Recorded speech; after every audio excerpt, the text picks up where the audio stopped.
I'm done being nice. If you don't hand Ringo over soon, I'm going to get my friends and we're burning this town to the ground. Got it?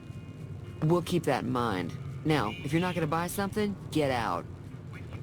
What the hell is your problem?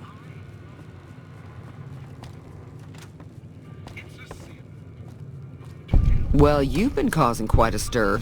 Glad I finally got to meet you. Welcome to the Prospector Saloon. Looks like our little town got itself dragged into the middle of something we don't want anything to do with. About a week ago, this traitor, Ringo, comes into town. Survivor of an attack, he says. Bad men after him. Needs a place to hide. We figured he was just in shock, so we gave him a place to lie low. We didn't actually expect anyone to come after him. He's holed up at the abandoned gas station up the hill. Some of the others, like Sonny, will probably stand up for Ringo if he asks for help, which he hasn't. Personally, I hope he sneaks out of town one night and takes the powder gangers with him. Chain gangs, really. The NCR brought them in from California to work on the rail lines. Problem is, it turns out that giving convicts a bunch of dynamite and blasting powder isn't the best idea. It was a big escape not too long ago. Some of them stuck together so they could make trouble. That's what we're dealing with now. You mean murder him? That's not our way, even if Cobb is scum. He can bluster and threaten all he wants. All right. If you were able to get Ringo out of this mess, you'd have a decent reputation around Goodsprings. I'd even set you up with a discount. Of course, helping Ringo would also make the powder gangers mad, and they've got a lot of friends out there. Don't know why you'd want to do a thing like that. Yep, you'd get on their good side, but people around here wouldn't appreciate it one bit. He's a convict, just without the chains. Said his name was Cobb. Powder gangers is what they call themselves. Plenty more like him out there. Not much, other than they're a bunch of freeloaders who expected a few rounds on the house. I was able to get them to pay up, though. Of course, one of the great cons did knock my radio to the floor, by accident, and it hasn't been working since. They were having some kind of argument about it, but the guy in the checkered coat kept shushing them. Sounded like they came in from the north through Quarry Junction. If that's the case, I can't say I blame them for not wanting to go back. That whole area is overrun with the kind of critters that just get mad if you shoot them. Merchants avoid that whole stretch of I-15 like it's radioactive, which it could be for all I know. I didn't hear exactly, but the leader was talking about the strip. Fellow wants to get there and avoid the 15, he'd have to go east. Take Highway 93 up. Sure, the outside looks okay, but I think something broke on the inside. There'd be caps in it for you. I do like to hear what's going on in the world, and that Mr. New Vegas seems like such a gentleman.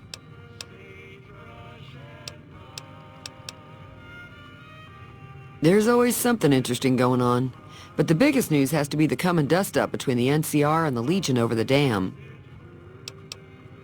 Mostly traders looking to buy bighorn or meat and hides.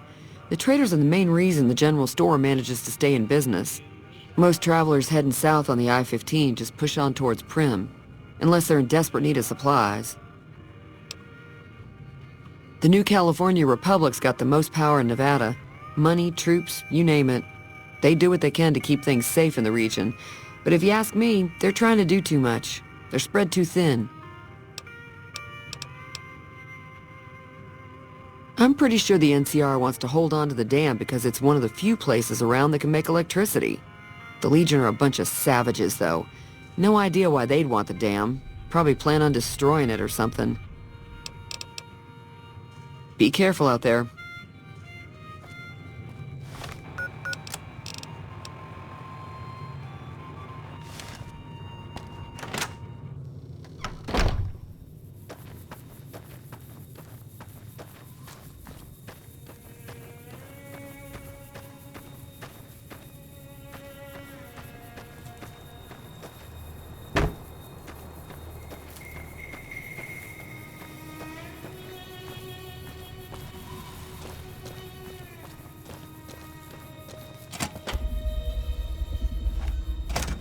That's close enough.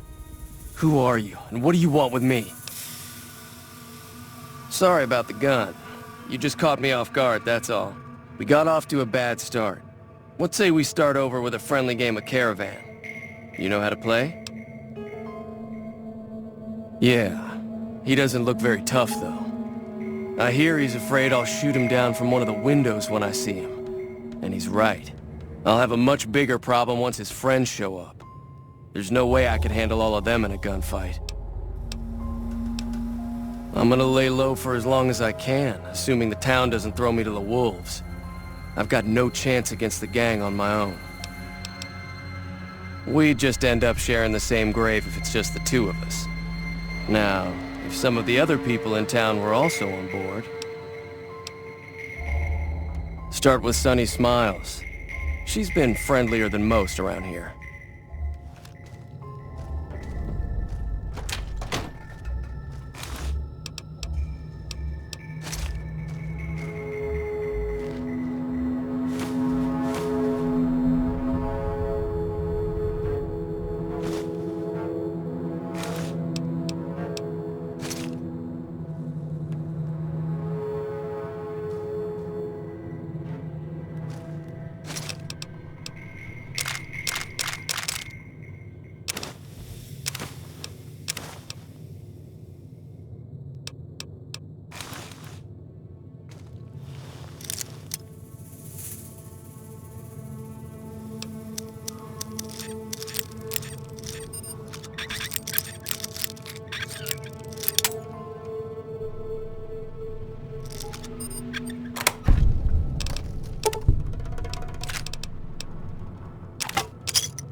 Hi there. Sticking around Good Springs for a while longer?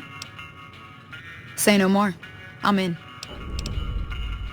Joe Cobb talks about leaving us alone if we hand over Ringo, but I know his type. He and his friends will come after the town eventually.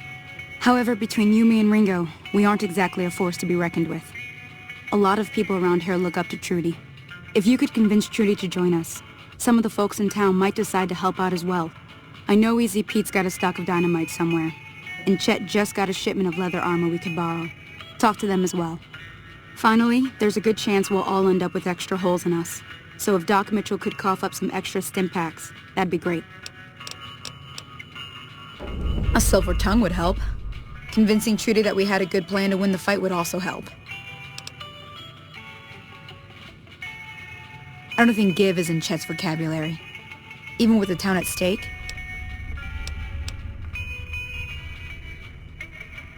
Easy Pete's pretty protective of his dynamite. You'd have to convince him you know a thing or two about explosives before you handed it over. Sure can. Take the road southeast out of town till it hits the freeway.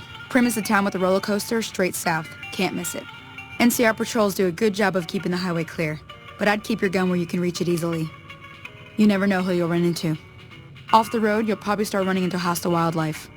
My advice would be to stick to the highway when you can. Not in Good Springs, no. But if you're up for a little scavenging, there's always the schoolhouse. Most of what's in there is junk, but there's this old safe that even Easy Pete wasn't able to crack with dynamite. If you want to take a shot at it, take these.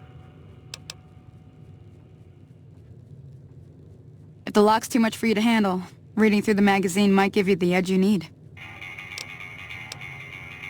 You'll need those to pick the lock. Be careful, though. Put too much pressure on them, and they'll snap. Always happy to help someone down on their luck. I'll be waiting.